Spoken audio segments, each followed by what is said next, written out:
আজকে সানডে। ঘটনাটা আমি স্যাটারডের ঘটনা বলছি, মানে গতকালের ঘটনা। আমার মেয়ে হচ্ছে খিচুড়ি স্কুলে যায় পড়তে এবং তার ২ বছর হয়নি এখনো। তো খিচুড়ি স্কুলে জাস্ট খিচুড়িটা আনতে যেতে হয়। আমি যাই। মেয়েকে নিয়ে মাঝে, মাঝে যাই আর মাঝে, মাঝে আমি একা যাই।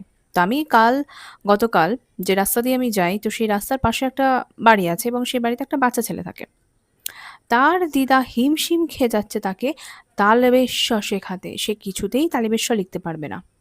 তার দিদা বলে যাচ্ছে, "তালবেশ লেখ।"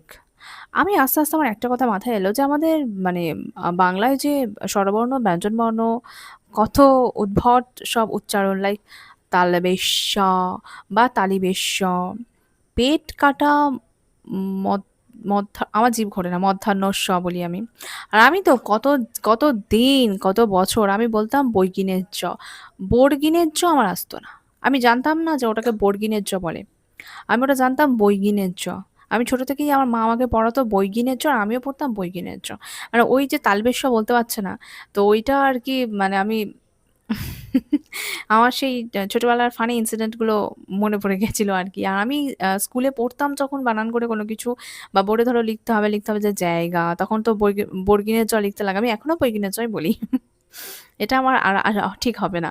তো হাউ ফানি ইট ইস, মানে আমাদের ব্যঞ্জন চ, চটা ঠিক আছে। ইয়, ই, ইয়া, পেট করা মধ্যাহ্ন তালিবেশ বইগিনের যা। ওটা বইগিনের যা, ওটা বইগিনের যাই ঠিক আছে। বর্গিনের যাটা ঠিক জিভ ঘোরে না আমার।